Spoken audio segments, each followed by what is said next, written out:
Olá, sejam todos muito bem-vindos, todas muito bem-vindas a mais um Alesp em Pauta. O programa de hoje vai falar sobre a saúde mental dos policiais.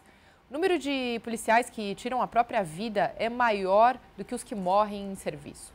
O atual crescimento do número de casos de suicídios entre policiais nos leva a questionar a existência de programas que foquem na saúde mental desses agentes de segurança pública.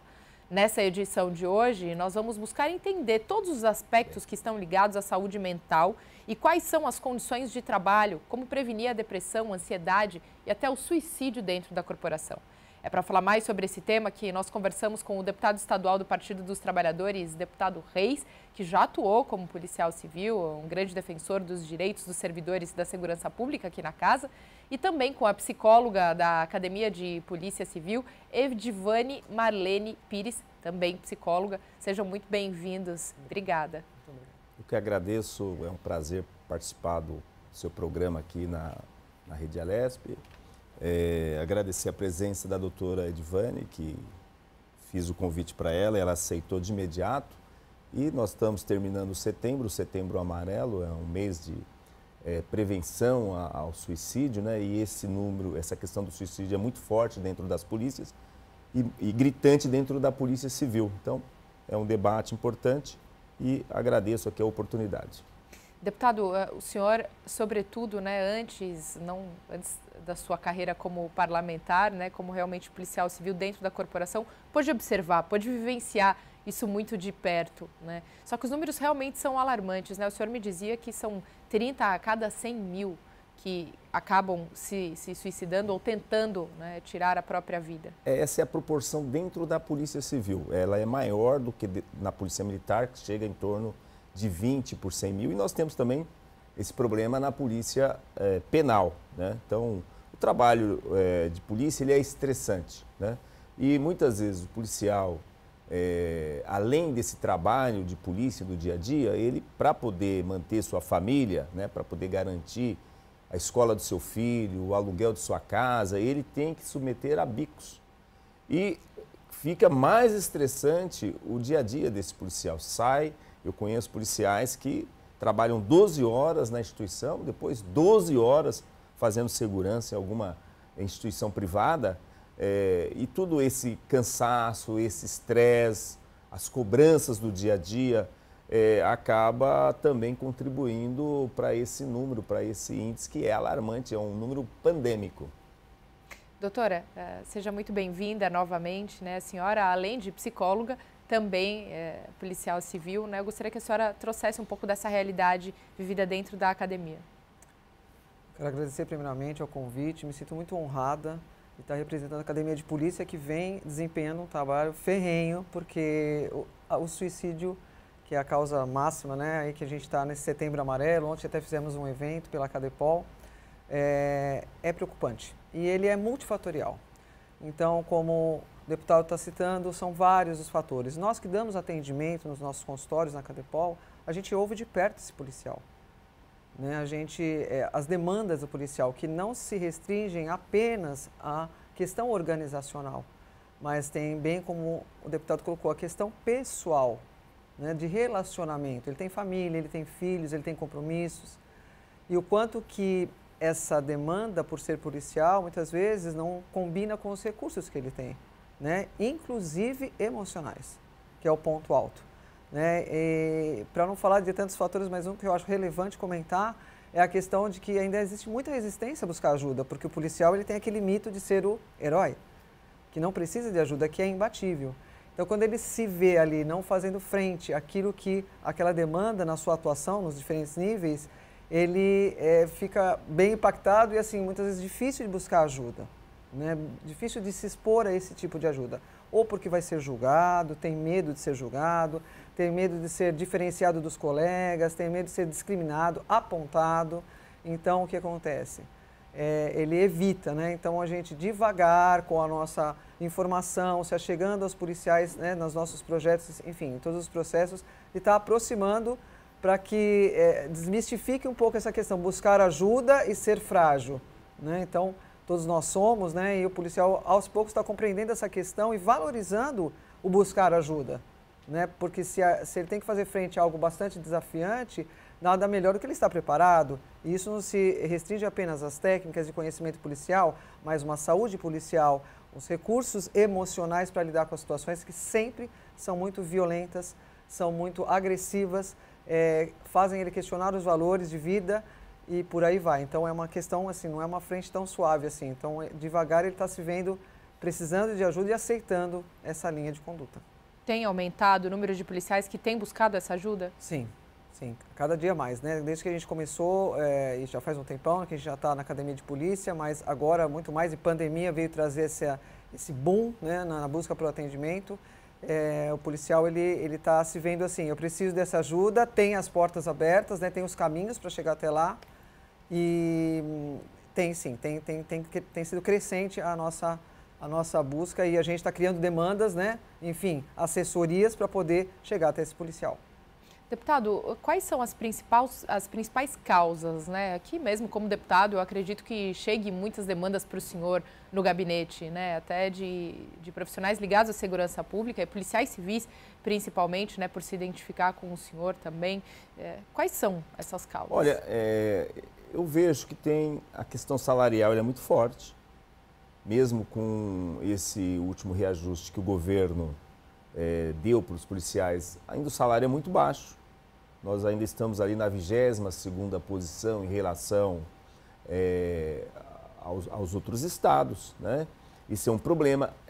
O excesso de trabalho, porque se falta, nós temos um déficit de policiais dentro da instituição, nós temos um déficit na polícia civil, um déficit na polícia militar, na polícia penal. Então, todas as polícias têm déficit, tem falta de funcionários. Logicamente, se tem falta, quem está trabalhando tem que trabalhar pelos outros, por mais, né? Eu estive essa semana visitando ali a região do 34 Distrito Policial, e lá é uma central de flagrantes. O que é uma central de flagrantes? Como as outras delegacias não estão mais fazendo flagrantes, eles fizeram um local só para fazer flagrantes. Então você pega todas as ocorrências que acontecem em determinada circunscrição e leva para aquela central. Então, tudo aquilo que acontece lá no Arpoador, na região do Arpoador, 75 DP, tudo que acontecer lá vai para essa sede lá no 34, no Morumbi. Tudo que acontecer na região do Campo Limpo, no 37º Distrito Policial, vai para essa região lá no 34 DP. E tudo que acontece na região do Jardim Taboão vai para essa sede, que é a central de flagrantes. E eu descobri que só tinha um escrivão trabalhando naquele dia, só um escrivão de plantão. Você imagina a quantidade de ocorrências que vai chegar ali e você não tem pessoas para desenvolver esse trabalho, né? Porque nós estamos falando de uma região de mais de 1 milhão de pessoas. Você imagina quantos furtos, quantos roubos, quantos flagrantes, tráfico de droga está acontecendo nessa região. E quantas ações, ocorrências que a polícia vai levar. Então, aquela pessoa que está ali no plantão, ela está trabalhando por ela e por 2 ou 3, porque para um trabalho como esse, inclusive eu falei com o secretário Derrite, falei, secretário, precisa reforçar que pelo menos nessas centrais de flagrantes tenham mais funcionários para poder dar um atendimento adequado e não sobrecarregar. Então, você imagina o que é o peso de um plantão noturno, 12 horas à noite, né, com tantas ocorrências, tanta violência, porque você acaba absorvendo um pouco dessa violência da sociedade, né? Você vai fazer lá uma ocorrência de por exemplo, a Lei Maria da Penha, violência doméstica. Daqui a pouco chega lá uma ocorrência de homicídio, uma pessoa que a autoridade tem que ir ao local, fazer local de crime, pedir perícia, né? Daqui a pouco chega uma ocorrência de tráfico e isso, uma atrás da outra, isso vai tumultuando a mente da pessoa também. Então, é fato que a falta de funcionários, os baixos salários, isso torna o trabalho policial muito estressante. Muito estressante. E ali ele está lidando com pessoas, porque ao mesmo tempo que ele tem que fazer todo o desenvolvimento da ocorrência, o registro, tornar todo aqueles depoimentos a termo, né? Ainda ali está chegando outras pessoas com problemas que, roubaram meu celular, eu acabei de ser assaltada no ônibus. Além de você ter que absorver todos esses registros, você ainda tem que dedicar a ouvir as várias pessoas que são vítimas e vai recorrer ali àquela delegacia que está aberta, né?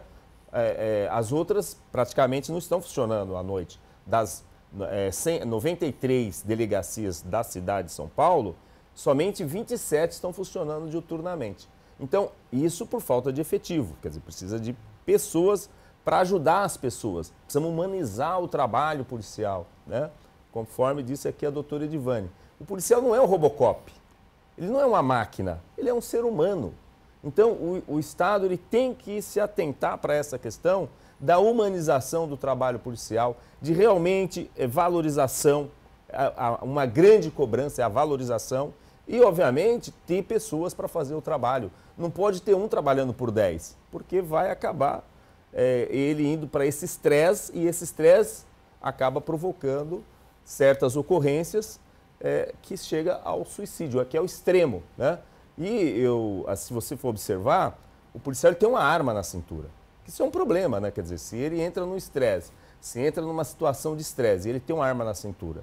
Mas mesmo nesse número de suicídios, você vai identificar policiais que se enforcaram, policiais que tomaram veneno. Então, o suicídio não é só por arma de fogo. É, sim, em grande parte por arma de fogo, mas também por outras formas de suicídio.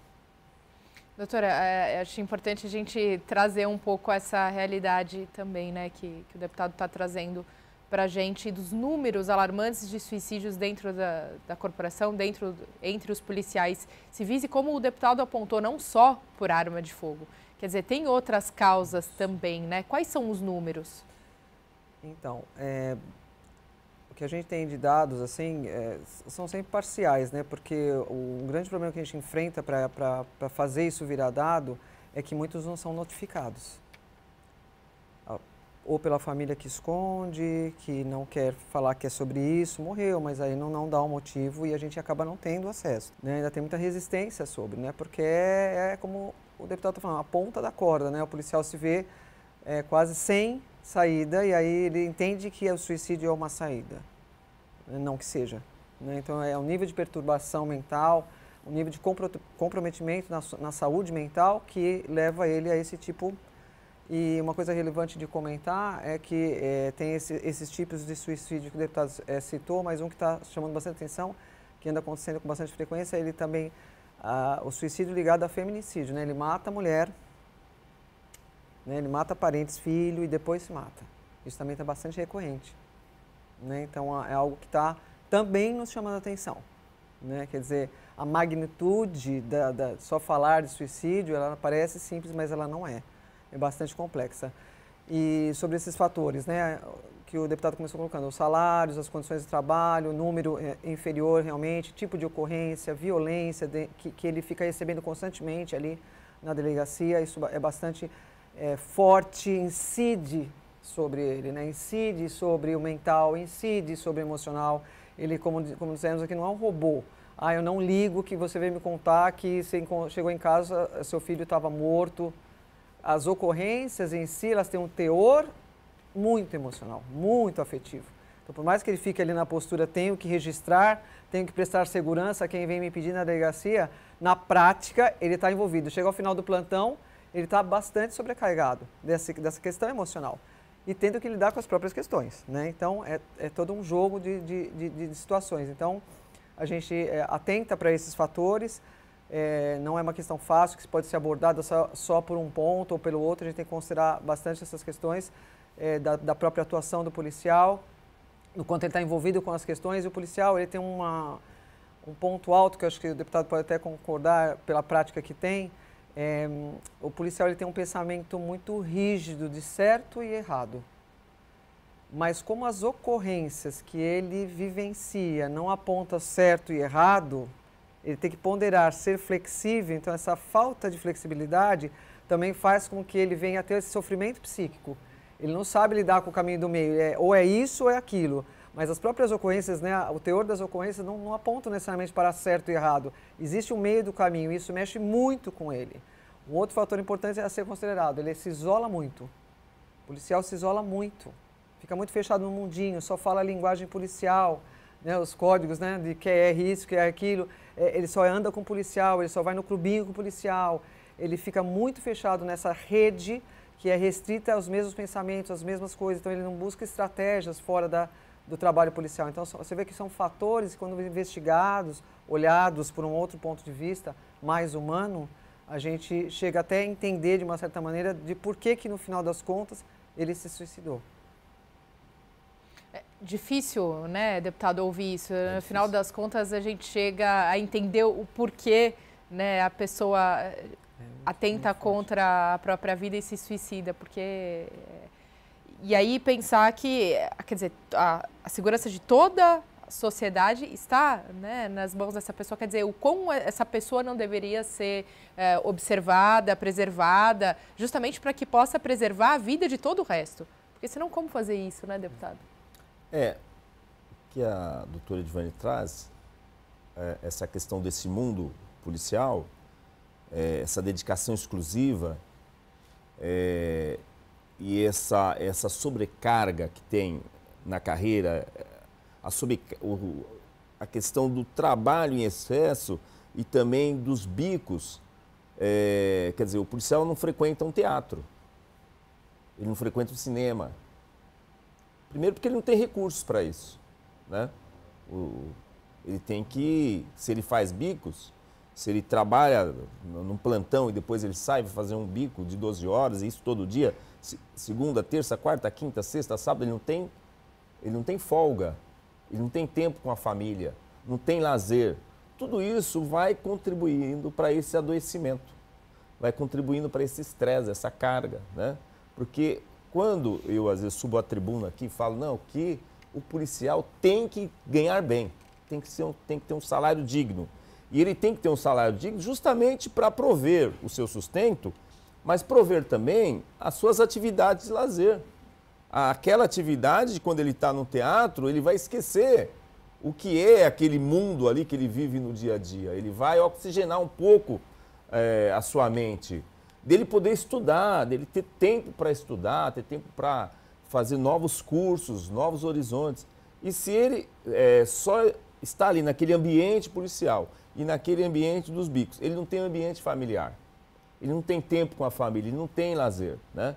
Então, é muito difícil a vida do policial no dia a dia, é muito difícil a sua forma de viver, esse mundo que a doutora Edivane falou, esse mundo ali que só enxerga o que é a atividade de polícia, o que é a linguagem policial no dia a dia, e justamente que eu acho que o Estado, aí se fala das políticas públicas, o Estado tem que entender e como ter uma solução, uma equação que possa dar um resultado diferente, né? Como que realmente possa ter essa valorização, como que o policial possa realmente ter a sua folga dedicada à família, dedicada a um momento de lazer, um momento de reflexão, um momento de oxigenação, para não ir para esse extremo.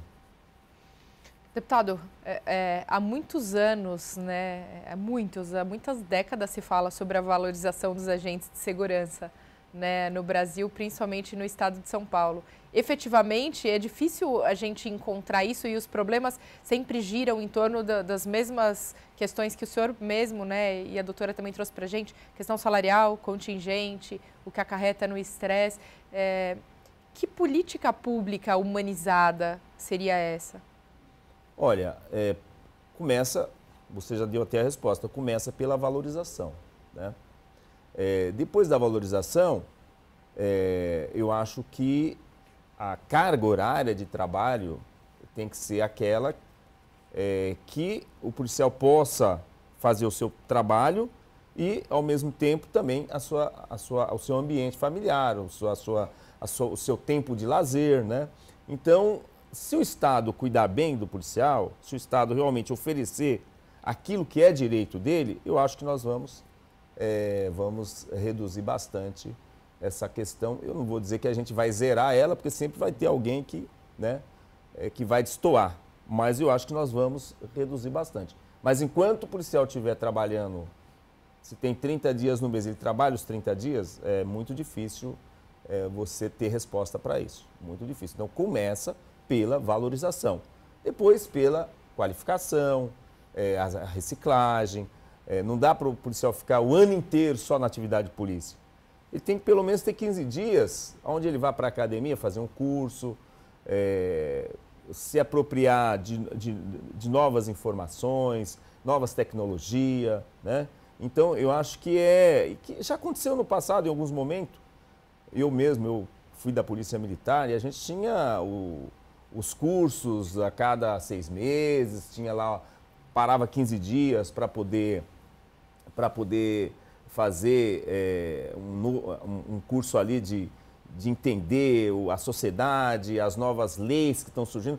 Nós temos uma produção legislativa muito forte no país, né? Volta e meia está mudando certas legislações, certos projetos. Então, você para debater, para discutir, inclusive para debater a própria aplicação da lei no dia a dia, né? Porque você não pode contratar o policial, ele vai lá, faz academia, aí ele fica 30 anos só naquela atividade policial, sem parar um momento para poder se qualificar cada vez melhor, né?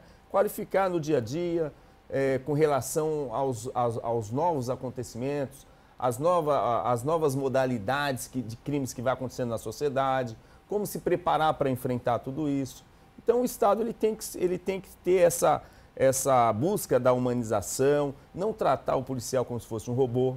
E essa questão da valorização policial, eu quero assim deixar registrado que começa nós temos lá o registro da história do Chaguinhas. O Chaguinhas era um cabo da polícia. Ele era um cabo do Batalhão de Santos, né? E ele foi levado à forca justamente por condições salariais. Ele foi levado à forca em 1821. Olha, faz tempo isso, né? Mas você vê, desde daquela época, a polícia já tinha problema de reconhecimento, de valorização. E ele fez um motim porque não se recebia salário por meses, né? O Estado não pagava o salário por meses.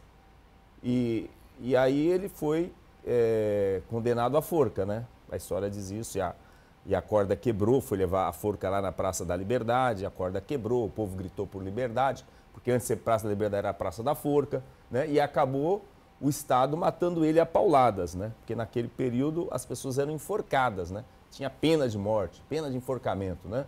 Mas a história dele, do Francisco das Chagas, o cabo Francisco das Chagas, se dá justamente por conta das condições e dos salários que não eram pagos pelo Estado, né? Então, é um problema que tem na polícia de muitos anos, é um problema secular e que passa governo, entra governo e eles têm aquelas propostas, eles vão à televisão no processo eleitoral e falam que vai fazer, que vai revolucionar. E aí eu dou até o exemplo da lei que eu aprovei aqui, o projeto de lei 61, e que o governador vetou na data de hoje. Aliás, hoje ele cometeu um projeticídio, né? Matou o projeto, né? Um projeto importante e que era esperado por vários colegas que querem se aposentar e foram promovidos, mas não podem porque tem que esperar 5 anos. Então, se ele conquistou a promoção dele, ele está lá há 25 anos, para chegar à primeira classe, se não for por merecimento, por antiguidade, são 25 anos. Ele conquistou. Agora, se ele tiver algum tempo que ele averbou, algum tempo que ele trabalhou antes de trabalhar na polícia, ele tinha lá 5, 10 anos no INSS, por exemplo, ele averbou, ele já tem tempo para se aposentar, já tem idade para se aposentar. Mas se ele não ficar 5 anos naquela classe, ele vai voltar no tempo. Então, já é uma agressão do Estado. Quando o governo vai lá e não reconhece esse direito, né, o direito que a pessoa conquistou no tempo, a promoção foi uma conquista. Ele levou 25 anos para chegar. Aí o governo fala, não, mas você vai se aposentar, você tem que voltar para a segunda classe. Aí ele fala, não, mas eu quero me aposentar na classe que eu estou. Então você tem que ficar mais 5 anos. Quer dizer, é praticamente mais um peso em cima dele, né? O policial que estava esperando para se aposentar fala, pô, vou ter que ficar mais 5 anos se eu quiser levar um pouquinho a mais no salário, né? Porque não parece, mas à medida que a pessoa vai envelhecendo, os custos dela aumentam, né? Custos com saúde, plano de saúde, tudo é mais caro, remédios, né? Então, ele às vezes fala, pô, vou ter que trabalhar mais 5 anos porque o governo não me deu esse direito, né? Não respeitou esse direito. Tudo isso vai contribuindo, né, para a questão psíquica, para o chateamento, né? o não reconhecimento, coisas mínimas, né? Então, o que a gente espera é que o Estado possa realmente reconhecer, que tem que valorizar o policial, que tem que dar condições, que tem que dar formação. O policial se sente muito assim, fortalecido, empoderado, quando o governo submete ele a um curso de formação. Olha, você vai aprender técnicas, vai fazer cursos em outros países, vai fazer curso com o FBI, com a SWAT. Nossa, isso orgulho, é motivo de orgulho. Olha, eles contam para a família, nossa, eu vou fazer um curso. Então, o governo tem que investir mais no ser humano, investir mais no policial, investir na formação, na valorização, na capacitação, né? E dar as oportunidades para o policial poder viver com tranquilidade, com alegria, com harmonia. E com certeza, se houver uma política positiva, uma política positivista, que ele se sente acolhido, nós vamos reduzir sim esse índice de suicídio que tem na Polícia de São Paulo. Quantos servidores não perdem a vida, não só policiais, mas nessa recontagem, esperando por esse reajuste para poder se aposentar no cargo atual? Doutora, vamos falar um pouco sobre o apoio que é fornecido a esses policiais hoje, né? A senhora me dizia que durante a pandemia os números, né, as tentativas de suicídio aumentaram muito, né, no pós-pandemia principalmente. Sim. E que inclusive um sistema novo foi implementado, né, além então desse serviço de psicólogas presenciais à disposição, inclusive a senhora é uma delas, né, dentro desse núcleo de operações. Tem também uma central que pode ser feita via telefone. Imagino que muitos policiais recorram a essa questão de telefone, até por não precisar se identificar e ter essa questão do olho no olho e a vergonha, né, que a senhora disse, de quão menos forte eu posso parecer ao pedir ajuda, né? É verdade, é verdade. Isso é relevante o que você está colocando pela questão de que a gente, quando criou o site, né, o diretor, na época, abriu essa porta por conta da pandemia. A gente não sabia o quanto isso também seria viável, essa busca de ajuda, pelo próprio fato de não se expor. Né, como o policial já tem essas resistências, então assim, ele primeiro passa um e-mail, né, existe um site, ele passa o e-mail e temos aí então, já falando como funciona, né, uma equipe de 27 psicólogos atualmente, nos diversos departamentos, com formação em psicologia, de uma maneira voluntária, né, estamos assim, associadas nesse site, nós inclusive da Academia de Polícia, então são vários departamentos, DHPP, DENARC, Corregedoria. E aí a gente se uniu e a gente funciona por esquema de plantão, sempre, 24 horas uma psicóloga ali. A hora que entrar o e-mail desse policial, que ele vai pôr o nome e o contato, a gente já liga para um agendamento e começa um processo com ele de atendimento, de acolhida, né? Isso se iniciou na pandemia e realmente a cada ano, né, após pandemia, a gente vê esse crescente, né? A gente começou com 50 atendimentos, a gente está atualmente em 298 atendimentos, a gente vai a cada ano, a gente percebe que, primeiro, divulgação, né? Então essa busca, porque muitos não conhecem, então a gente coloca na rede social, todo evento que tem na Cadepol, a gente tem até um cartazinho que a gente, né, coloca ali, olha, e vai de boca a boca também, né? Muito interessante isso, porque é um atendimento breve, aí há um colega, ó, pode acessar lá, acessa lá o e-mail, você vai ter um contato, tem um psicólogo para falar com você, para conversar com você. Então esse é um trabalho que está tendo bastante resultado nesse sentido, né? Temos atendimento nos consultórios e temos os projetos, né? De janeiro para cá, é bom ressaltar, né? Com a entrada da nova diretora, a doutora Márcia Ruiz, ela junto com o delegado-geral, Dr. Dian, fizemos assim um projeto, né? Estamos assim imbuídos de projetos visando a qualidade do policial, né? Então são grupos montados dos quais nós fazemos parte: prevenção ao suicídio, prevenção a drogas, violência doméstica, para aposentados, todos eles. A premissa básica: como é que a gente vai influenciar esse policial, buscando qualidade de vida, valorizando esse policial, valorizando a atuação desse policial, principalmente no projeto de aposentados, né? Depois que terminou a carreira, o que ele tem no pós, né? Como é que ele pode, a partir, né? Então, o projeto chama pós-carreira, né? Quer dizer, porque parece que a carreira acabou a vida. Não. Depois da sua carreira, você ainda vai continuar e você pode traçar projetos para poder estar até se sentindo motivado a buscá-los. Então, esse é um trabalho bastante interessante. Esse do Prevenção ao Suicídio que fazemos parte. Então, são grupos, a nossa intenção, que já foi montado, já foi documentado, é estar indo às seccionais de polícia, às delegacias. Nós vamos ao encontro do policial, não trazemos eles para a CADEPOL. Porque às vezes fica, não posso, não dá, ou o chefe não libera. Então, nós, nossa equipe, estamos montando estratégias para alcançar as seccionais, que tem lá o delegado, o diretor, o geral, o seccional, o assistente, toda a equipe. Passar por todas as carreiras, não é direcionado a uma carreira específica, todas as carreiras, para que a gente possa chegar perto. Isso também significa uma valorização, um reconhecimento. Eu vou até o teu distrito, eu vou saber como é que você trabalha, eu vou te conhecer, levantar essas demandas. O que está acontecendo aqui? O que esse departamento precisa? Então, assim, nós estamos assim, com grandes estratégias aí em plena execução, visando isso mesmo, a questão da prevenção, olhar para esse policial como um ser humano, a partir, para além da carreira, para além de ser um policial, o que mais você é? Como é a tua família? Que questões você tem? Como a gente pode abordar isso? E também é uma maneira de valorizar. Lembrando que, segundo dados, é um fator protetivo ao suicídio. Até ontem, no nosso webinar, a professora da USP trouxe esse dado bastante importante, nos revelou, embora a gente já, por prática, já sabemos, agora está cientificamente confirmado, ele se sentir valorizado é um fator preponderante na prevenção ao suicídio. Se sentir valorizado como policial. Então, acho que é bastante relevante.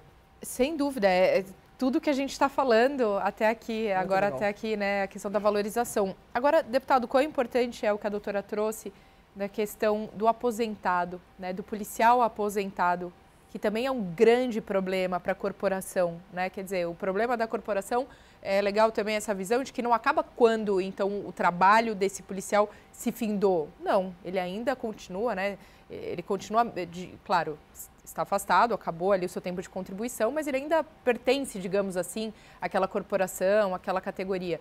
E tem também um alto nível de suicídio, como o senhor mesmo disse, Quando a pessoa ela se aposenta, vem, até pela própria idade, vem ainda outros problemas, outros custos, outros gastos, e a saúde já não é mais a mesma, deputado? Já não dá mais para fazer 48 horas sem dormir, entre jornadas de trabalho e mais bicos, E como é tratada essa questão? Você imagina que os policiais, eles têm horários, São os horários que não é como se fosse uma fábrica, que você entra de manhã, deu 5 horas, vai embora, Marca o cartão, você entrou 7 horas da manhã, marca o cartão, 4 horas, terminou o serviço, Então, as escalas dos policiais, tem dia que eles trabalham durante o dia, outro dia à noite, muda muito essa questão do seu relógio biológico, Porque eu puxei um plantão durante o dia, 12 horas.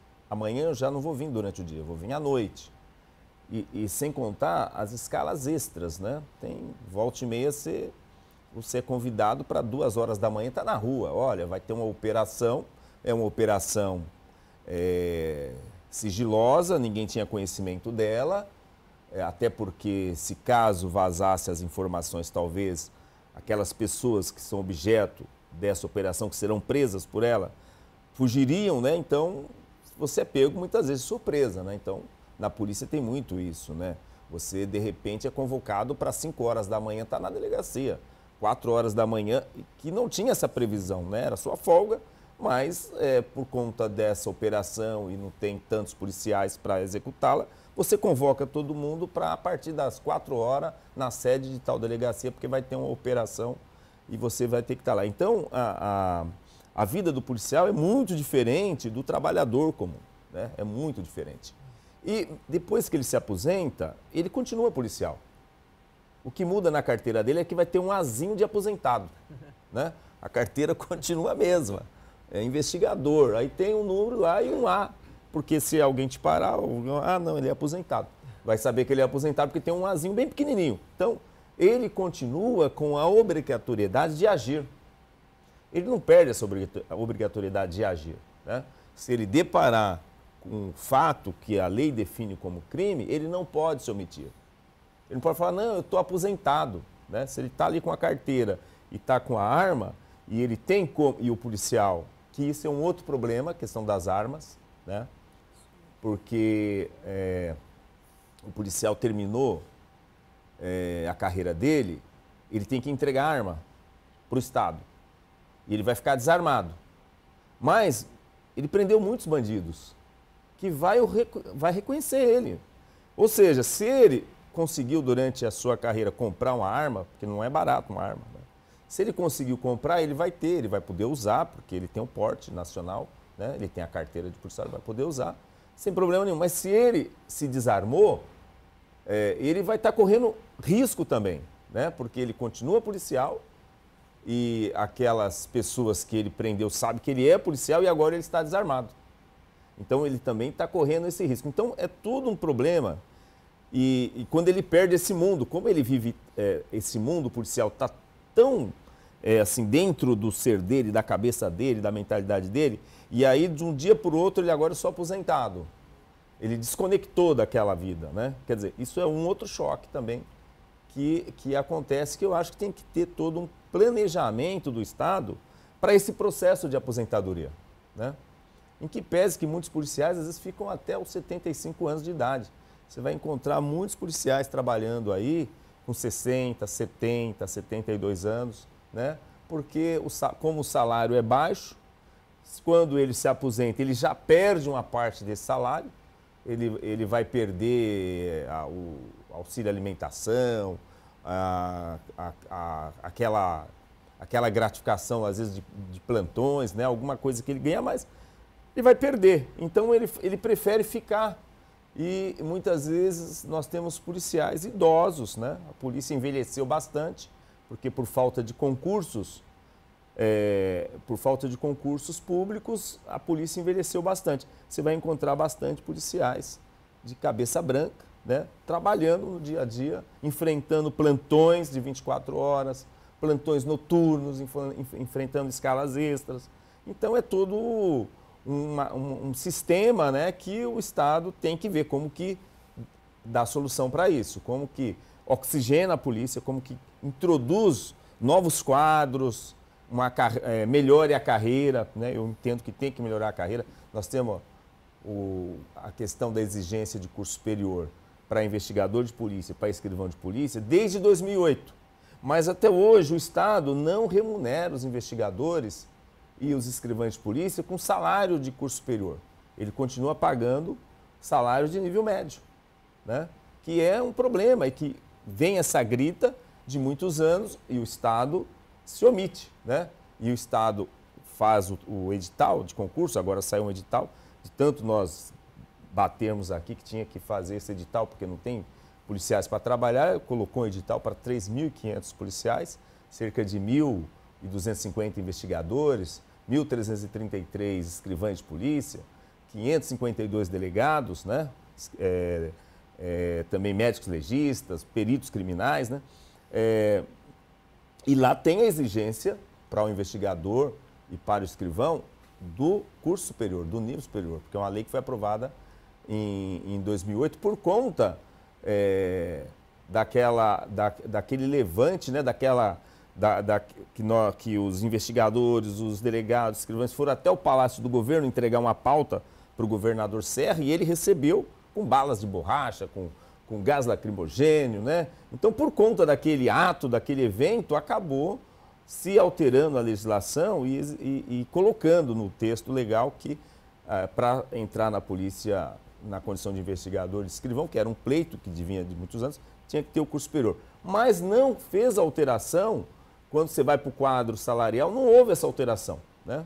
Que você teria que colocar ela no SQC3 e eles continuam no SQC2. Então, não houve a alteração para poder garantir que o policial civil, o investigador escrivão, pudesse ganhar o salário de nível médio, que seria em torno semelhante ao salário do perito criminal, 84% do que ganha o delegado de polícia. Isso não aconteceu até hoje, né? Então, todas essas questões, elas vão contribuindo para essa situação em que está, essa situação dos aposentados, das pessoas que se aposentam, dos policiais que envelhecem e continuam trabalhando para que não tenha redução no seu padrão de vida, né? Ele prefere ficar trabalhando do que se aposentar. Então, se você visitar algumas delegacias, você vai ver vários investigadores, escrivães com mais de 60, 65 anos, 70 anos, e eu conheço muitos. Eu conheci, inclusive, né, pessoas que morreram trabalhando, morreram na mesa, chefe de investigadores que morreu ali, trabalhando, né? Não se aposentou, não pôde cuidar muito da vida, se dedicou a vida inteira à polícia e morreu dentro da polícia. Infelizmente, é o retrato da maioria, né, doutora? A senhora trouxe 2 casos muito alarmantes também, eu acho que vale a pena a gente comentar, que é justamente o uso de drogas, né, que tem dentro da corporação, e a prevenção, esse trabalho de prevenção também que a academia vem fazendo, e a questão do feminicídio, que a senhora trouxe no começo da nossa entrevista, né, também dentro dos dados de suicídios, o quanto isso tem aumentado, né, o número de policiais que têm atentado contra a vida das companheiras e logo em seguida contra a própria vida. Então, realmente são dados que buscam de nós um olhar mais criterioso, né? O policial, como nós estamos falando, ele está tão envolvido nas questões policiais e nas pessoais, em que os valores da vida do próprio policial são muito questionados, né? Para chegar a este nível, né, de matar uma esposa, de matar uma namorada, ou um filho e depois se matar, quer dizer, é tudo ponta de corda, né? Que a gente pode ver que é ponta de corda mesmo. A polícia está, assim, chegando às últimas consequências. Então, esses projetos, tanto de prevenção a drogas, porque também drogas é uma válvula de escape, porque ela é fácil, ela é rápida em efeitos, né, porém bastante assim, desgastante, né, e nada saudável ao longo, né, da jornada. Então isso também compromete a qualidade desse policial. Alguns policiais que a gente atende, que chegam ao nosso consultório, eles precisam de acompanhamento psiquiátrico. O psicológico já não dá mais conta, principalmente quando se refere à dependência química, né, que a gente chama, né, drogas ou álcool. Ele precisa de um acompanhamento psiquiátrico, ele precisa de toda uma medicação para ganhar um equilíbrio, para aproveitar o atendimento psicológico. Então, você vê que é aquela coisa, quando ele vai buscar ajuda, ele já está num nível tão comprometido que você fazer o caminho reverso de trazê-lo ao equilíbrio emocional, ao equilíbrio físico, inclusive, de saúde, é uma jornada, né? E é processo e alguns desistem ao longo da jornada, mas enfim, nossos projetos, como você está citando bem, estão voltados para trazer essa informação. A gente elaborou cartilhas para fazer uma distribuição nas delegacias quando a gente for desenvolver esses trabalhos. Tem médico junto para acompanhar, até a gente fazer uma questão de medir pressão, fazer aqueles exames rápidos que pode fazer ali na hora para já dar um feedback para esse policial. Olha, que bom, começa já por uma questão médica, bem objetiva, para ele não se sentir muito defendido. Olha, é legal que você passe no médico, olha, aqui deu um pouco alterado. Então, essa prevenção, ela justamente vai olhar esse ser humano como um humano, né? Então, assim, sai um pouco dessa imagem de policial para olhá-lo como um humano e, a partir desse olhar, começar a ele se sentir olhado, primeiramente, né? Se sentir valorizado a partir daí e sentir que é o caminho, né? Buscar ajuda, buscar essa estratégia. É interessante só comentar o que o deputado está falando, o deputado a respeito do porte de arma. Nós somos credenciados pela Polícia Federal para fazer porte de arma para aposentados, porque ele precisa mesmo dessa carteirinha com azinho, ele precisa fazer uma outra avaliação psicológica para portar arma.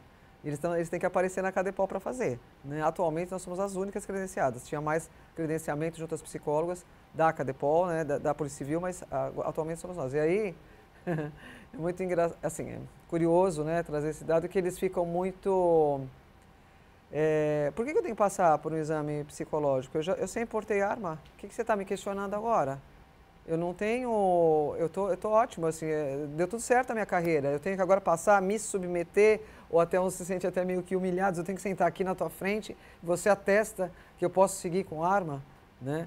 O segundo caso importante, eu já matei pessoas, porque aí tem todo um questionamento. Por que você quer portar arma? Eu já matei pessoas, eu já tive uma vida bastante tensa como policial. Eu me sinto ameaçado na minha casa, e aí? E aí então tá, então por isso que você quer portar arma. Então, quer dizer, essa passada, né, de aposentado, mas ainda permanecer com a identidade. E a arma para o polícia é a identidade. Ele não sabe se ver sem arma, entendeu? Ele é como se estivesse nu, né? Ele quer a arma, né? Então é interessante, só reiterando, mas... Mas isso. Continua o vazio de aposentado. Exatamente. Que ele tem que lidar, né? Na verdade, ele vai ter a carteira de polícia. Isso. Continua policial. Continua policial. E ele se vê assim, essa identidade está tão introjetada que assim, você não vai me reprovar, né? Porque assim, eu não me vejo sem arma. Você entende? Então tem toda uma questão bastante delicada nesse momento, que é uma transição, por isso o projeto de cuidado ao aposentado ele é muito relevante nesse momento, porque a gente vai ajudar ele a passar, é uma transição. Né? Como é que eu faço, né, para passar essa questão e não me sentir tão estressado, tão questionado, tão afrontado? Né? Entender que é na linha da vida faz parte. Né? Então, eu valorizo tudo que fui e continuo sendo. Né? Mais ou menos essa trajetória. Deputado, e tem a questão do feminicídio também, né, entre os policiais, que é um assunto tão tratado aqui dentro do parlamento, né, em tantas políticas públicas que são formuladas aqui, né? Essa questão é muito preocupante, o estresse provocado na carreira do policial, no dia a dia do policial, muitas vezes ele dorme com a arma debaixo do travesseiro. A coisa é tão tensa, né? E já aconteceu casos no passado do policial sonhar que está em um confronto e pegar a arma debaixo do travesseiro e matar a esposa. Sim. Né? Nós temos registro na história disso. Né? Então, acontece que muitas vezes, eu estava até lendo um caso, né, que você falou que o policial matou a esposa e os filhos, né? Eu estava vendo um caso do policial que matou a esposa e se matou. Então, isso é tudo isso que nós conversamos sobre a questão do estresse, da sobrecarga, da falta de valorização, que acaba levando o policial, às vezes, ter uma convivência interna, uma convivência com a sua esposa, porque ele não vive em casa, ela cobra, a esposa cobra a presença do marido, da presença dele com os filhos, né? Mas pela atividade dele, e se você assistir aqueles filmes americanos, é um pouco muito parecido com aquilo, né? Quer dizer, a esposa cobrando o marido, olha, você não fica em casa, você não está vendo o seu filho crescer, você só se dedica exclusivamente à polícia, né? Isso não é uma coisa que não é irreal, muitas vezes é o dia a dia de muitos policiais, né? E acaba chegando a esse extremo, chegando a esse feminicídio, né? E muitas vezes tirando a sua vida, né? É um arranjo que o Estado tem que fazer, uma atenção humanitária para todos os policiais, né? Realmente cuidar deles, né? Realmente cuidar e atentar para todas as questões. Eu dou os parabéns para a Academia de Polícia, né? A doutora Edivane, ela traz aqui a preocupação que a Academia de Polícia é muito importante na vida dos policiais, porque tudo começa lá, né? Ninguém chega no teto da carreira se não ter passado por lá, né? Então, todo esse trabalho que está sendo feito pela Academia de Polícia e que tem que ser estendido para outros departamentos, né? Mesmo que nós tenhamos lá a Corregedoria, o DAP, mas a polícia é muito grande. Você imagina, você anda no estado todo, você vai ver a polícia. Você anda no estado inteirinho, você vai ver que tem lá uma portinha lá com o nome da Polícia Civil, da Polícia Militar. Ela é muito grande, né? Sim. É uma instituição, assim... Então, tem que ter essa atenção do Estado. Tem que ter essa atenção que a Academia de Polícia está tendo, tem que se multiplicar nos DEINTERs, no DECAP, que é o Departamento de Polícia Judiciária da capital, Departamento de Polícia Judiciária da Macro, São Paulo, DEMACRO, Departamento de Polícia Judiciária do Interior, são vários departamentos que tem no interior, né? DEINTER 1, DEINTER 2, DEINTER 3 e assim vai. Então, ter essa atenção, além de tudo que nós falamos, mas ter esses núcleos de apoio também nesses departamentos, né? Porque, pelo tamanho da polícia, às vezes fica distante. Alguém que está lá no interior, como que ele acessa todo esse trabalho, como que ele acessa, como que ele vai ter essa atenção de um psicólogo. A dificuldade que a doutora Edivane traz aqui, do policial também compartilhar, às vezes, a sua angústia, né? Ele se coloca num ponto que ele é o dono da coisa, né? E quando ela fala da aposentadoria, é como que eu tiro a roupa de polícia, né? Como que eu vou me despir, né? Para fazer essa transição, sair desse mundo e entrar em outro, né? Então, é toda uma atenção que tem que ter, uma atenção semelhante ao que a Academia de Polícia está fazendo, e que eu fiquei muito feliz de você poder vir aqui falar um pouco, porque isso aí vai ser divulgado, né? Vai chegar nos nossos colegas, vai chegar em várias pessoas, né, esse Sim. programa. Então, é como realmente você ter a atenção básica, como o Estado realmente dá, ele vê. Tem um problema e como que eu vou dar solução para ele? É essa a questão que fica aqui para o Estado. Eu acho que o senhor resumiu muito bem, deputado. É uma questão de uma atenção humanitária a essa categoria. Deputado, gostaria de agradecer demais esse bate-papo hoje com o senhor. Doutora, um prazer. Por favor, volte mais vezes, espaço sempre aberto. É uma questão que tem que ser colocada principalmente, e o espaço é o parlamento, né, deputado? Aqui as ideias vão sendo propagadas, né? Então, eu agradeço também o espaço que foi dado e estou à disposição, e conforme já fui cobrado assim que eu cheguei, eu sempre digo, eu sou que nem o Luan Santana, é só fazer assim que eu volto. Nós que agradecemos. Doutora, mais uma vez, doutora psicóloga da Academia de Polícia Civil, Edivane Marlene Pires, e o deputado estadual também aqui com a gente pelo Partido dos Trabalhadores, Reis. Muito obrigada mais uma vez. A vocês que nos acompanharam, muito obrigada. Até o próximo programa.